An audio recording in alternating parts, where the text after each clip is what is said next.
प्यारे साथियों नमस्कार। 28 अप्रैल धरने के बाद काफ़ी गलतफहमियां आपस में फैल गई, जिसकी वजह से काफ़ी विवाद भी हुआ। कुछ साथी मेरे मुझे गलत बता रहे थे, लेकिन उससे कई गुना साथी मेरे सपोर्ट में खड़े थे और मेरे पास उन सभी का फ़ोन और मैसेज भी आया सपोर्ट में। बहुत सारे साथी लगातार प्रेशर कर रहे हैं कि आप ने कुछ इस पर बयान नहीं दिया, आप चुप क्यों हैं, और सभी ने इस पर अपना पक्ष रख दिया है, आपको इस पर बोलना चाहिए। तो साथियों ध्यान से सुनिएगा, ठीक है, मेरे पक्ष को और मेरी बात को कि क्या सही है क्या गलत है, उस दिन क्या हुआ था। तो साथियों मैं 30 तारीख को मैं रात में इलाहाबाद आ गया था। इसके बाद घर के कुछ सदस्यों के साथ बिजी था अभी तक। इसी वजह से मैंने इस पर मैटर पर ना तो ज़्यादा सफाई दे पाया और ना तो इस पर वीडियो बना पाया। ठीक है, मेरे हिसाब से जो कुछ हुआ ठीक ही हुआ। इससे लोगों की पहचान होती है, कौन अपने हैं कौन बेगाने हैं, और बहुत कुछ सीखने को भी मिलता है। तो साथियों 28 को धरना समाप्त करते समय बताया गया कि 3 महीने के अंदर यूपी टेट और इसके तुरंत बाद एक बड़ी भर्ती जिसमें 27,000 पद ऐड होंगे आपको देखने को मिलेगा। ये सब तो आपने देखा और सुना होगा।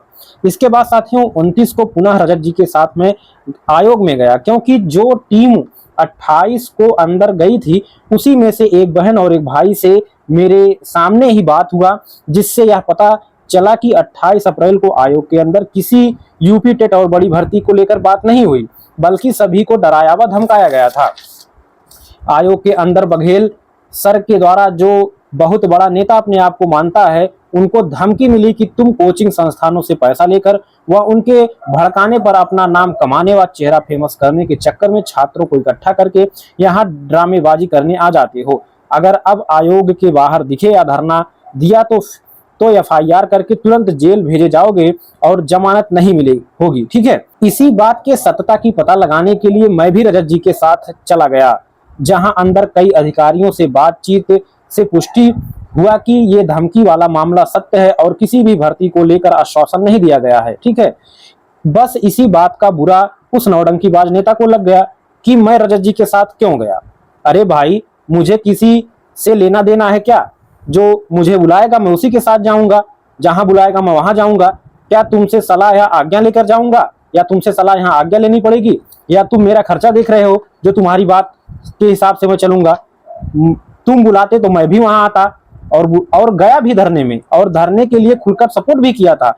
और अंबेडकर नगर से 10 से 12 साथी उस दिन मौजूद थे जिन्हें मैंने प्रेशर देकर बुलाया था, वरना वो भी नहीं आते। 28 को तुमने ये भी बोल दिया कि कोई भी साथी कभी भी अंदर जाकर भर्ती के बारे में बात कर सकता है। तो जब हम गए तो इससे दिक्कत तुम्हें क्या है? हम अंदर गए, आपने ये भी कहा कि कोई भी साथी 2-4 इकट्ठा होकर के कभी भी आयोग के अंदर जा करके इस मामले की पुष्टि कर सकते हैं। ठीक है साथियों, इसी बात को लेकर उनको बुरा लगा। ठीक है, और इसके बाद साथियों मेरे पास जो है लगातार कॉल और एसएमएस आने लगे, जिसमें मुझे बार बार धमकाया गया और प्रेशर बनाया गया, जिस पर मैं ज़्यादा बात नहीं करना चाहता। ये सब आम बातें हैं, ऐसे चुटपुटिया लोग और ऐसे चुटपुटिया नेता छोटी छोटी बातें करते रहते हैं। ठीक है, तो इससे मुझे डरने की कोई ज़रूरत नहीं थी। मैंने सोचा अगर किसी के सपोर्ट में थोड़ा बोलने से ये मामला खत्म हो जाए तो क्या दिक्कत है भाई।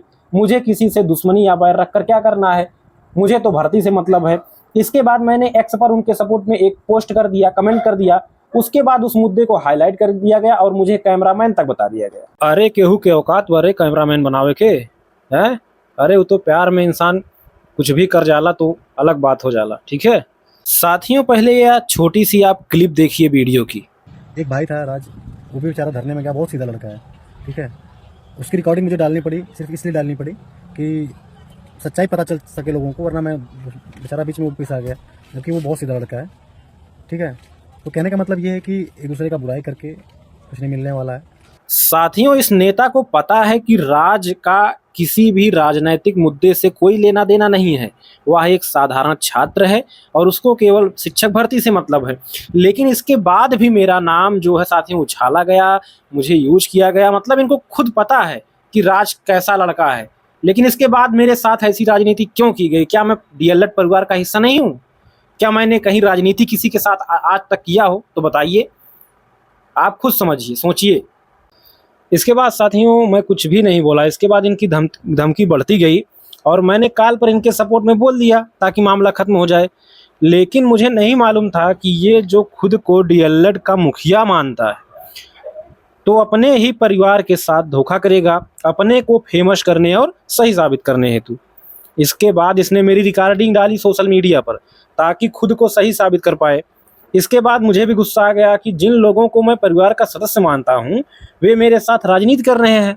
तुम अपने आप को साबित करने के लिए किसी को बदनाम करोगे हैं? हो सकता है वो तुम्हारे मुंह पर तुम्हारी बड़ाई करने के लिए केवल बात किया हो, तो इससे थोड़ी ना साबित हो गया कि तुम बहुत अच्छे इंसान हो, बहुत अच्छा कर रहे हो, तुमने जो किया वो सही था है। इससे थोड़ी ना साबित हो जाता है, और सब जानते हैं तुम्हारे बारे में। इसके बाद मुझे धमकाया गया, ठीक है, कि अगर तुमने कुछ सफाई पेश किया, जो रिकॉर्डिंग डाली है उसके बाद अगर तुमने कुछ सफाई पेश किया तो तुम्हें झूठे मुकदमे में फंसा दिया जाएगा। आप तमाम स्क्रीनशॉट भी देख रहे होंगे, ठीक है, जिसका मैं कई स्क्रीनशॉट और प्रूफ भी दे सकता हूं, लेकिन बार बार इसको दिखाने का बताने का कोई मतलब नहीं निकलता है। इसके बाद मुझे भी गुस्सा आया, और जो चाचा जी हमारे हैं हाई कोर्ट में एक बड़े अधिकारी हैं, ठीक है, हालांकि उन सब मुद्दों पर फालतू में आपको बताना मैं अच्छा नहीं समझता हूं, ठीक है। उनके साथ मेरी बातचीत हुई कि ऐसे ऐसे मैटर है, क्योंकि घर के सदस्य हैं और अगर वो कानून से जुड़े हैं तो उनसे चर्चा करना आवश्यक हो जाता है। उनसे हमने चर्चा किया, तो उनके माध्यम से एक बड़े वकील जो इलाहाबाद हाई कोर्ट में है उनसे मेरी मुलाकात हुई जाने के बाद, ठीक है, जिससे बहुत सारी जानकारी मिली। और इसके बाद हमने एक लीगल नोटिस उस नेता को भेजने के लिए एक लीगल नोटिस जो है सब कुछ तैयार करवा लिया, और मानहानि का मुकदमा करने का मेरे पास मौका मिल गया था, क्योंकि किसी की पर्सनल रिकॉर्डिंग आप वायरल नहीं कर सकते, शेयर नहीं कर सकते, ठीक है। तो इसके बाद मैंने वो पोस्ट भी डाली, जिस पर मैंने एक पोस्ट डाला था, आपने एक्स पर देखा होगा, यूट्यूब पर हर जगह हमने डाला था, ठीक है।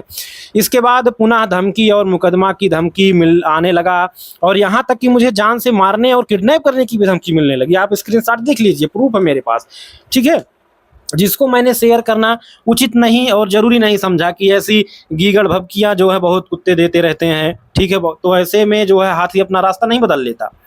इसके बाद इसके डर से, लेकिन जब उसे पता चला कि मैं डरने वाला नहीं हूं और कानूनी कार्रवाई इसके ऊपर होगी और जल्द ही जेल जाएगा, ठीक है, क्योंकि इसमें जो है तत्काल कानूनी कार्रवाई में करवाता और जेल भेजता, ठीक है। इसके बाद उसके द्वारा मेरे पास मैसेज आने लगा कि बवाल को ख़त्म करते हैं, ठीक है, बहुत सारी चैटिंग हुई मेरे साथ, ठीक है, और बवाल को ख़त्म करते हैं कि और मामला आगे ना बढ़ाया जाए तो अच्छा रहेगा, ऐसा वैसा करके। और इसके बाद उसने वीडियो डिलीट कर दिया, हटा दिया, ठीक है। और जो है मैंने भी सोचा कि चलो वीडियो हट गया है, और बहुत सारे साथी ये पोस्ट देखते ही, जैसे मैंने मानहानि का दावा ठोकने और लीगल नोटिस भेजने की बात किया, तो बहुत सारे साथी फ़ोन करने लगे कि यार छोड़ो, जाने दो, ऐसे लोग बहुत हैं, ऐसे नौटंकीबाजों से दूर रहो, ठीक है, ऐसे कुत्ते भौंकेंगे तो तुम क्या परेशान हो जाओगे। तो ऐसे ही बहुत सारे लोगों का मेरे पास फ़ोन आने लगा, साथियों का सपोर्ट में। तो मैंने कहा ठीक ही है, जब वीडियो हट गया है तो छोड़ते हैं, है। लेकिन अंतिम बार यही कहना चाहता हूँ उससे कि तोरा धमकी से डरे हैं रे, हैं, ऐसा वैसा घर से समझा है, हम नेतागिरी नहीं करते, हम दिखाते नहीं हैं कि 4 व्हीलर से चल रहे हैं, ऐसा चल रहे हैं, इतना पैसा है, यहाँ वहाँ आ जा रहे हैं, इसे लोगों से पकड़ है, तो इसका मतलब चूतिया समझा है, पढ़े लिखे नहीं, हमका कानून नहीं जानते हैं। अरे DLED का हर छात्र पढ़ा लिखा है, ऐसे नहीं है चूतिया समझ रखे हो जो। तो साथियों ये सब मुद्दे थे और फालतू की नौटंकी किया गया, जो कि अब आप ही बताइए कि जो कैसे DLED एक परिवार बन पाएगा, बताइए, जब ऐसे लोगों के द्वारा खुद ही अपने परिवार के सदस्यों को धमकाया जाएगा, जो है उनको जो है फंसाने, झूठे मुकदमे में फंसाने की धमकी दी जाएगी, तो कैसे जो है एक DLED परिवार संगठित हो पाएगा। एक आम प्रशिक्षु कैसे इन लोगों पर विश्वास करेगा भाई। आज मुझे फंसा रहे हैं, कल आपको फंसाएंगे, कल तीसरे और को फंसाएंगे, हैं, हो सकता है किसी बहन को फंसा लिए इसी मैटर में। तो इस तरह से तमाम चीज़ें जो है इसमें विचारणीय हैं, और आप लोग विचार करिए, ठीक है। और साथियों आगे हम थोड़ी सी, कुछ साथियों के प्रश्न थे उस पर भी हम जरूर चर्चा करेंगे, ठीक है। और जैसे कि कुछ साथी कमेंट कर रहे थे कि अरे दोनों ओर से मलाई काट रहे हो, हैं, अरे ऐसे लोगों के साथ रहोगे ऐसे, ठीक है, चंदा चोरों के साथ, तब पता चलेगा कितनी मलाई काटी जाती है और कितना फायदा होता है, ठीक है। ये सब कहने की बातें हैं, आप भी समझदार हैं, आप जानते हैं, तो ऐसी फालतू की कमेंट ना करें तो अच्छा है, ठीक है। और दूसरा है व्यूज और सब्सक्राइबर पाने के लिए आयोग गया। अरे भैया, मैं उस दिन धरने में 28 को आया था, अगर मुझको व्यूज और सब्सक्राइबर बढ़ाना होता तो मैं वहाँ पर वीडियो बनाता, रील बनाता, है, सबके साथ फोटो पोस्ट करता, लेकिन मैंने फालतू की कोई ना तो फोटो डाली ना तो वीडियो डाला। एक भी रील आप बता दीजिए, एक भी रील अगर उस दिन धरने का मैंने बनाया हो, अपने चैनल पर डाला हो, एक्स पर डाला हो, कहीं पर भी बता दीजिए एक रील।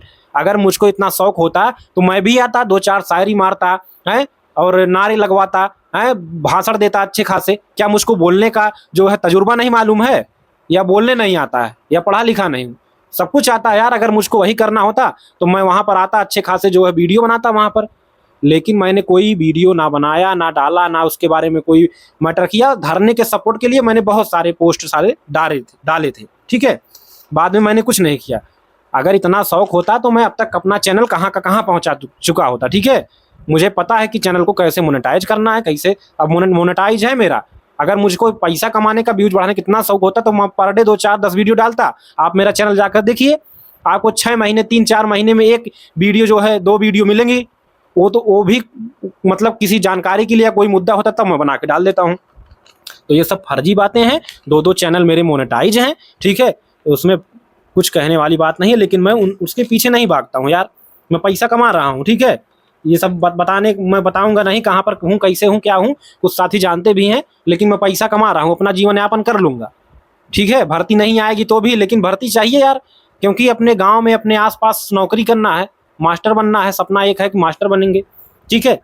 तीसरा है साथियों, बहुत सारा जो है एक मैटर है कि जैसे परिवार चलाने के लिए मैं आपको बता दूं कि बहुत कुछ सहना पड़ता है यार। अगर आप एक मुखिया बन रहे हो, ठीक है, मैं बता रहे हो कि हम डीएलएड परिवार के नेता हैं, तो यार अगर कोई बंदा गलती कर भी रहा है तो यार उसको समझाओ। धमकी दोगे तुम? तुम्हारी धमकी से डर जाएगा कोई? हैं? फंसाओगे तुम? अरे तुम खुद उल्टे फंस गए थे। ये तो कहिए कि जो है छोड़ दिया गया है। मैं सोचा कि यार परिवार में आपसी फूट ना हो, इससे बच्चों में निगेटिव संदेश जाएगा, लेकिन तुमने अपने फायदे के लिए नौटंकी चालू कर दिया। यार सहना चाहिए। अगर तुम सही हो तो किसी के गलत कहने पर या साबित करने पर गलत नहीं हो जाओगे, लेकिन कौन सही है कौन गलत ज्यादातर प्रशिक्षु जानते हैं। तुम्हारे 2-4 चट्टू होंगे, ठीक है, वो उनको छोड़कर बाकी सब जानते हैं कौन सही है कौन गलत है, ठीक है। और बाकी रही जो है नेतागिरी औकात की बात, तो तुम्हारी औकात वही है बाबू कि तुम जो है 50 लड़के तक धरने में नहीं इकट्ठा कर सकते। तुम्हारी औकात यही है। डर गए तुम, भाग गए। तुमको पूछना चाहिए था यार, तुम जो वहां पे थे, हैं, मतलब जो प्रदेश अध्यक्ष है उससे पूछे तुम एक बार कि धरना स्थगित कर दें, कि तुम आके कल से संभालोगे। तो तुमको धरना नहीं जारी रखना था यार, तुम चले गए होते। तुम चले गए होते कि भाई कल से जो है प्रदेश अध्यक्ष आ रहे हैं, वो अपना धरना संभालेंगे, मुझको जो करना था मैंने कर दिया, और जो मुझको आदेश मिला है मैं उसी पर संतुष्ट हूँ, मैं जा रहा हूँ, बात खत्म हो जाती। जिसको रुकना होता रुकता, नहीं जाता। ये सब चीजें साथियों है। और ये एक चीज और, ये वही लोग, ऐसे लोगों पर भरोसा मत करिए यार, पहली बात, ठीक है। भरोसा करने के लायक नहीं बचे ये लोग, ठीक है। खुलकर वही विरोध नहीं करना चाहता हूँ। ये वही लोग हैं जो साथियों प्रयागराज इलाहाबाद धरने में, ठीक है, जब बारिश और धूप में साथियों लोग डटे हुए थे, छात्र धरना दे रहे थे, तो ये जो है कोचिंगों से, एग्जामपुर के विवेक सर और आलोक सर से, ये सभी से पैसा लेके गायब हो गए थे भैया, हैं, खोजा जा रहा था इनको। ये सब मुद्दों पर मुझसे ना बुलवाइए तो बेहतर रहेगा। बाकी ये सब चीज़ें सब जानते हैं, ठीक है।